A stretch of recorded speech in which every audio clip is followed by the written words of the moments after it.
Welcome, guys. Today we are working on the Cadillac, the notorious 4.1 liter HT4100, which is a total nightmare. If you've ever worked on one of these, you will hate this car.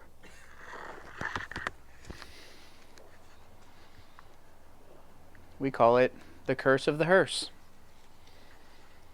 Now, after doing a water pump, timing chain cover, gasket, and removing half of the engine, we put it all back together just for it to leak. So on here,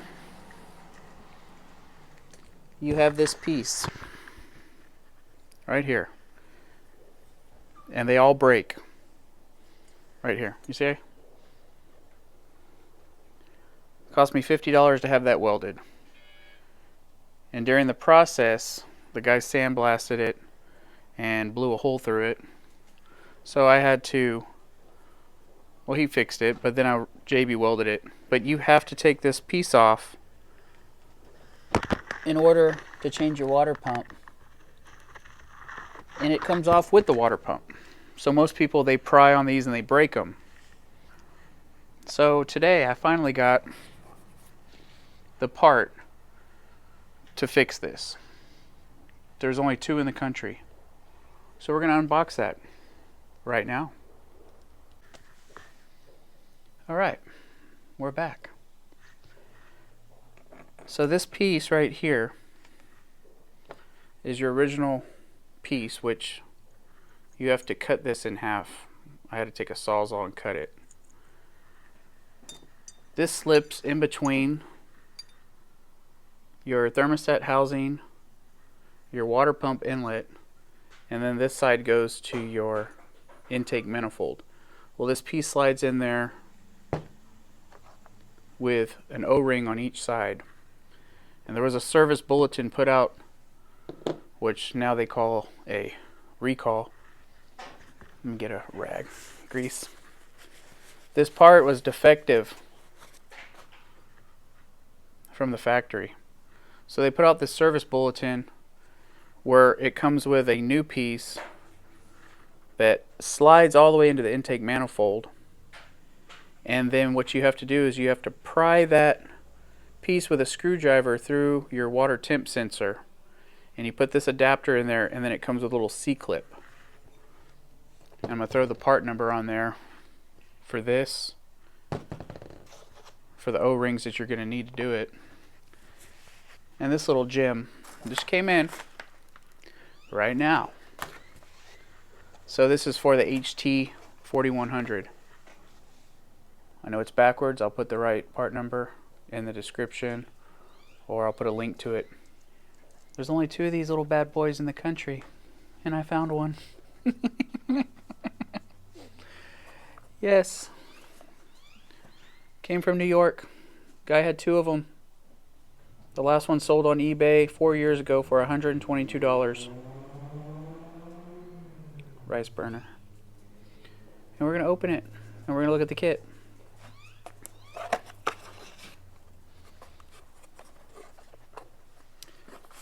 So, this is from the 80s. And I'll put a picture of that service bulletin.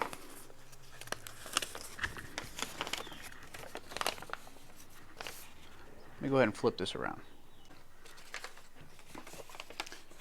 So here is the paperwork. There is the part number, and this is the instructions on what you do.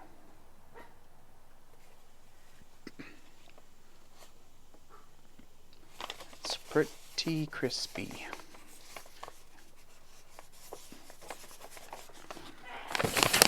Oh, that old 80s paper. So that was in the box from the 1980s. I was born in 81. The service bulletin was from 1984. It goes from, I think, 81 to 85 Cadillac Fleetwoods, Sevilles, DeVilles, Bromes, all with the 4.1. And here's our little gem inside there. Oh, it comes with O-rings. God bless you. So this piece will slide. You have to take this washer, slide it on like so. You slide this O-ring on, which they tell you to grease it really good. So this whole thing, you can't take the original one out because it's all one piece, a one-piece design. Now this replaces this piece right here, which I showed you before. I had to cut off with a Sawzall, and I mean I cut it right down to the meat. I got grease on those O-rings. So that little gem slides inside your intake manifold, and then what you have to do is take a screwdriver and you pry this other piece into the thermostat housing, and they recommend that you grease this up, which I'm not going to grease this one. I'm going to just use RTV because I don't trust this, because they all get pitting. They start to erode after a while and they get a lot of pitting, which I've taken this one and I cleaned it up with my drill and wire wheel, which I know a lot of people are totally against that.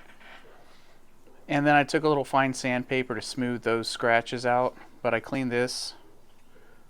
That's where that piece goes. Your thermostat sits right here, and then you put your gasket on after you put the thermostat, and then you bolt the upper radiator hose. So yeah, it cost me $50 to have this piece right here. There's a part number right there, 1620610. This piece is $500 if you find one on eBay, and you can't find it at a dealership. So after you put this piece in, it comes with this little clip, and this little clip, I don't want to stab myself because this thing is rusty. That clip pretty much will cause the two pieces to spread apart. You put it in between here and here, between the O-ring and that washer right there. So after you get that piece in, you have to pry it from inside the intake manifold with a flathead screwdriver to apply pressure to your thermostat housing.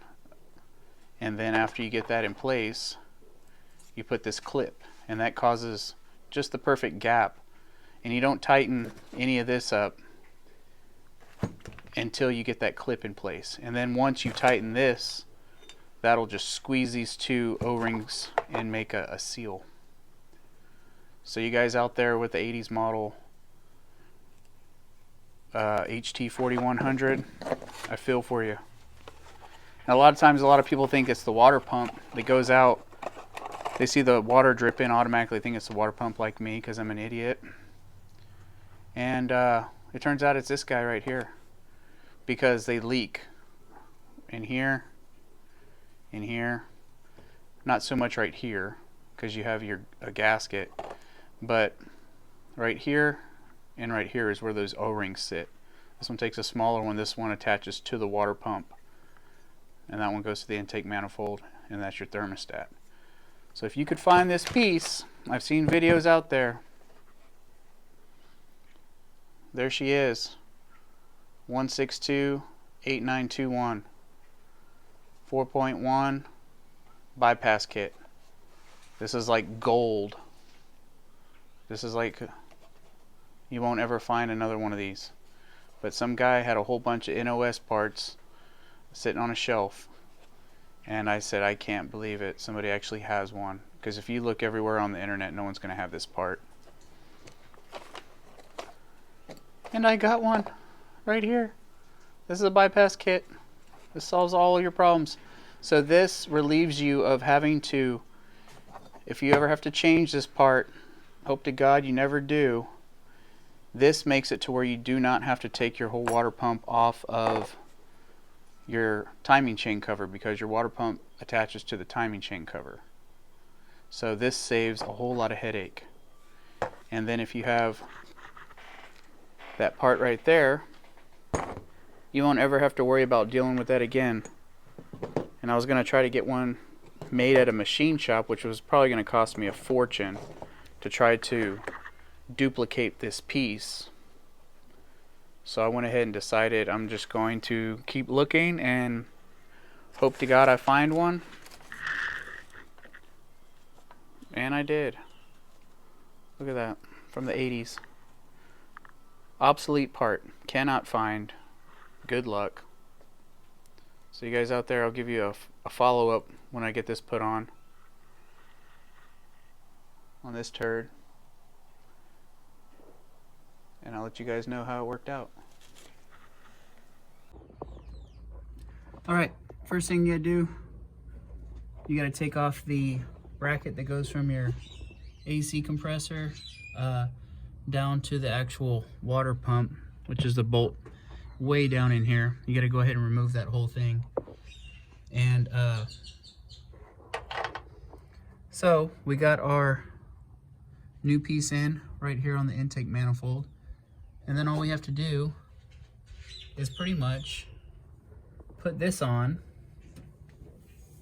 like so.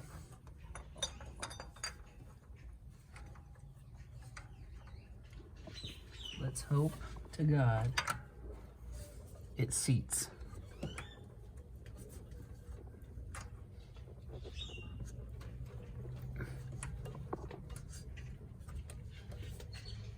That felt pretty snug to me. It felt like it just plop and went back in the hole. So now what you got to do is put the bolts in, but you leave it loose.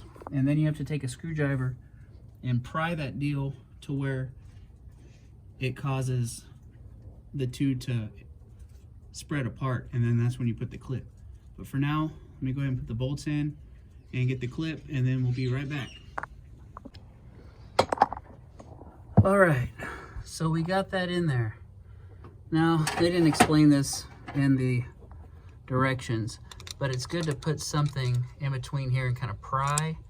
And then when you get that little clip in, you see the tab right there. You want to take like a flathead screwdriver and just tap that thing down to where it really locks in place. Now you want to keep the top 10mm bolt and the 15mm bolt loose while you're doing this process. So that's all together. I need to tighten up the AC bracket tensioner and put the water temp sensor back in, thermostat, gasket, and the air pump hose back on. And then I'm going to fill it up with just water to test it. And then once that tests good, we're going to drain the water out, flush all the boo-boo out of there, and then we're going to fill it up with some fresh antifreeze. So let's do it.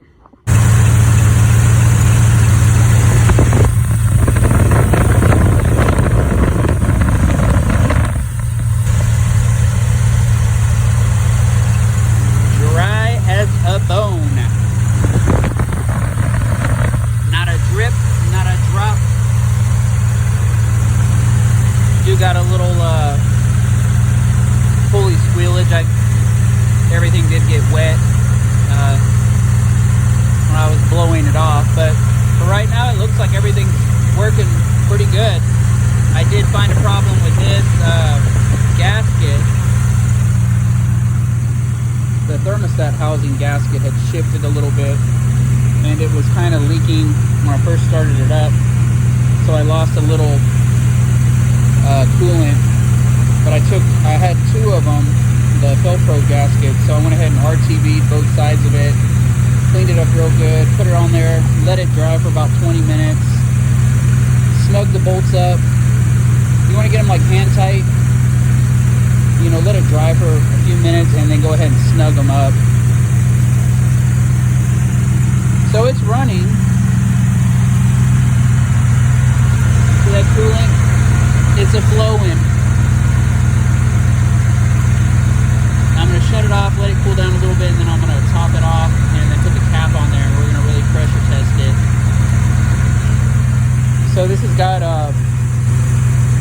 the new water pump, which on the service bulletin they said this is not a do-it-yourselfer job. This is like a it's a pretty severe job. I mean, you got to pull off the crank pulley, power steering pump pulley, you got to pull the AC, you got to pull the alternator, you got to pull all 4 belts, fan shroud, upper and lower radiator hoses. It's not a job for the timid. This was about a 3-day job when I did it, until I realized that that part was broken, and it took me a few days to get it fixed.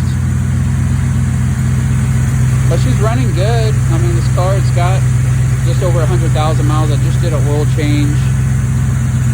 I've had the radiator fixed once. It had a crack right up in here, and took that to a radiator shop, and they fixed the radiator for 60 bucks. Boiled it, painted it, all that, and so it's been running good, but it was dripping a little coolant.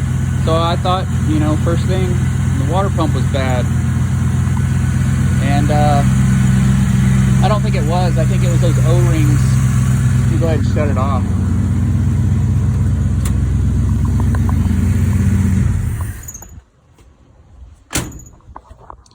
So I don't think it was the water pump the whole time. I think it was the O-rings that were in here. The ones that go in between the 2 pieces from your intake manifold to your thermostat housing. I think one of those was leaking, because when I took it apart, one of the O-rings was pretty crispy and there was a bunch of RTV. Now, the previous owners, they said they had the water pump replaced at one time. I didn't believe them, because, you know, a lot of people are full of shit. And I thought, who's going to go through all that trouble on this? Well, apparently somebody did, and in the process, they broke that tab off of that thermostat housing. Like I said, if you go to a pick and pull, you got to either bring a Sawzall with you and just cut it right there where I put that little C-clip. You just take a Sawzall and cut it right there, and then you could unbolt this from the AC bracket and then that 10mm bolt, and you could pull that thermostat housing off, but make sure you bring a Sawzall with you. But to find that adapter, give you guys a little tip. There's one left in the country. It's on eBay. It cost me $30 plus tax, which is about 34 something. I got it in 3 days. Very happy. I'm gonna give that eBay seller a good shout out. I forgot his name, but thank you, guy, whoever you are in New York that has NOS GM parts. You're the man. You saved me on this one. You came in clutch. I want to have your children. But this is not a fun job, people. I had to rent the pulley pullers for both the crank and the power steering. Then I had to rent the tool to press the crank pulley adapter back onto the crank. And while you have it out, you might as well replace the seal for the timing cover. And then you got to replace the timing cover gasket. And then you have to put RTV on both sides. So I know everything when I put the water pump on was good to go. It's sealed, but it was that one part that was killing me. So that's just a little quick little video. Like I said, we've gone through hell with this car. It's got everything, new alternator, battery, starter, water pump, injector wiring, plugs, wires, cap, rotor, ignition control module, you name it. But she's running good, no leaks. I'm happy. I'm gonna sign off. So appreciate you guys, and if y'all are looking for some help on that part, I'll put the link in description on the video one more time of that part. And to the mystery eBay seller, you're the man. Till next time, thanks for hanging out. Don't ever buy this car with this engine. Just a warning out there, stay away from the HT4100. It will kill you financially. Till next time, signing off. We'll see y'all.